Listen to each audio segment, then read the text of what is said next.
É muito comum a gente acreditar que dominar a fé é só entender um conjunto de ideias complexas, né? Ou talvez debater doutrinas teológicas profundas. Mas, pensando bem, será que a verdadeira substância da crença não está, na verdade, na nossa forma de agir no mundo? Sejam muito bem-vindos a esta análise. Aqui, a gente transforma grandes obras e conceitos fundamentais em uma jornada bem clara e prática para o nosso dia a dia. Existe uma tendência natural de tratar a espiritualidade puramente como uma teoria. A grande questão é: a fé é só uma ideia intelectual para ser estudada ou uma realidade prática para ser vivida? A essência do pensamento que estamos analisando mostra que a fé cristã só vira algo palpável quando vivida por quem a busca. A verdadeira substância da fé, pessoal, está firme lá no mundo da ação. Não basta dominar conceitos abstratos, a gente precisa trilhar o caminho prático.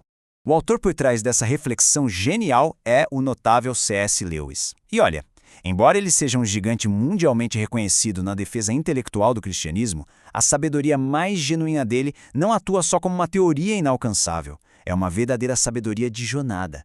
É justamente quando a gente lida com as imperfeições cotidianas, com a rotina pesada e com o próximo, que essas grandes ideias ganham vida e mostram a sua real eficácia. Seção 1. A fé na prática. Vivendo a crença. O ponto crucial agora é a nossa transição de mentalidade. Uma fé considerada falha é aquela que confia unicamente nos próprios esforços morais, sabe? Como se a pessoa estivesse cumprindo um contrato rígido de negócios, ou tendo só uma aceitação intelectual que não muda em nada a conduta diária. Por outro lado, a fé verdadeira aparece no exato momento em que reconhecemos nossas limitações, quando a gente abandona aquela confiança cega no próprio esforço e entrega a vida a um propósito maior. Como o autor ensina de forma brilhante, perguntar se a fé ou as boas ações são mais importantes é como perguntar qual das lâminas de uma tesoura é a mais necessária. As duas funcionam juntas, em um conjunto inseparável. Seção 2. O cotidiano e o trabalho. Ação real. Olha essa citação. Ela expõe com uma clareza admirável uma das nossas maiores fragilidades como seres humanos. Dá um prazer enorme e até meio prejudicial ficar observando e apontando as falhas dos colegas de trabalho, na verdade? Mas a sugestão aqui é que a obediência e o aprimoramento no ambiente profissional exigem impor limites severos aos nossos próprios pensamentos. Qualquer trabalho autêntico, seja varrer uma sala bem direitinho ou organizar relatórios importantes, ganha um valor imenso quando é feito com humildade e dedicação. E isso leva a gente direto para atitudes concretas. Quando bater aquele ímpeto de criticar durante o expediente, a ação prática é afastar o julgamento e olhar para as próprias imperfeições. Afinal, no meio de todas aquelas pessoas difíceis em um escritório ou projeto, só existe uma pessoa que quem busca melhorar pode de fato aperfeiçoar, a si mesmo. Aplicar esse princípio eleva a cultura de qualquer ambiente, criando empatia e clareza nas relações de trabalho. Seção 3. O desafio da família. O lar como provação. É tentador demais imaginar que a nossa casa é aquele refúgio perfeito onde a gente pode abandonar todos os filtros e cortesias exigidos pela sociedade, né? Mas tem uma realidade perigosa aí. Se todas as regras forem eliminadas dentro do lar, o que a gente cria não é liberdade plena. Acaba virando uma tirania oculta, quase sempre dominada pelo membro mais egoísta ali da família. Então, a recomendação prática para o ambiente familiar é manter a cortesia no nível mais alto possível, mesmo a portas fechadas. Isso exige instituir, dia após dia, uma disciplina saudável e um código de conduta íntimo, mas sempre pautado pelo respeito. A arte de estruturar um ambiente familiar pacífico não depende só de um sentimento solto no ar, mas sim de civilidade e atenção constantes. É isso que garante que a convivência diária seja nutritiva para todo mundo. Seção 4. A prática do amor. Amor como atitude. Aqui a gente tem um conselho que parece meio paradoxal, mas a eficácia dele é imediata.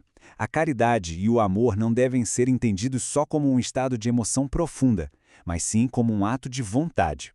A diretriz é super objetiva. Ninguém deve ficar esperando passivamente a chegada de um sentimento afetuoso para tratar o outro bem.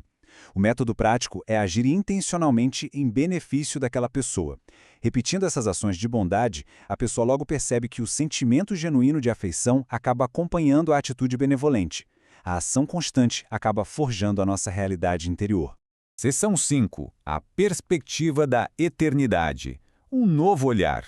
O peso dessas palavras precisa ser considerado com muito cuidado. É uma revelação que muda completamente a nossa dinâmica humana. Nações, inovações tecnológicas, sistemas econômicos, tudo isso é temporário. Mas a gente entende que cada ser humano com quem cruzamos no cotidiano tem um destino eterno. Reconhecer esse atributo adiciona uma responsabilidade infinita a absolutamente qualquer interação nossa, desde a mais formal até aquela conversa descontraída na rua. E a diferença entre essas posturas é gigante. Com uma visão puramente temporal, os relacionamentos podem ficar bem fúteis, baseados só numa utilidade passageira. Por outro lado, quando a gente adota a visão eterna, fica claro que a cada dia nós estamos ajudando quem está ao nosso redor nesse trajeto final.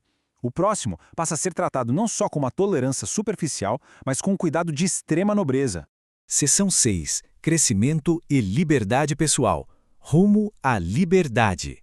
Para concluirmos a nossa exposição de hoje, é vital entender que colocar esses princípios em movimento conduz a um amadurecimento singular. Adotar a abnegação e praticar as virtudes de forma intencional afasta o ser humano das amarras do orgulho, levando direto ao verdadeiro conhecimento e à liberdade. A grande questão que fica é, se as nossas ações diárias estão esculpindo o nosso destino e o das pessoas ao nosso redor, qual pequena atitude vamos transformar hoje? O roteiro e a apresentação que acompanhamos foram desenvolvidos pelo canal do YouTube Terceiro Cérebro, destacando que o canal foi criado especialmente para o público que busca conhecimento, crescimento e liberdade pessoal. Convidamos cada um a curtir, comentar e compartilhar o conteúdo, além de se inscrever no canal, ressaltando a importância desse apoio para a continuidade do projeto. As referências bibliográficas desta análise incluem clássicos como Como Ser Cristão, O Peso da Glória e Cristianismo Puro e Simples, todas obras fundamentais de C.S. Lewis. Entre em contato com a gente para solicitar uma apresentação gratuita do conteúdo em PowerPoint. Envie um e-mail para cerebroterceiro@gmail.com.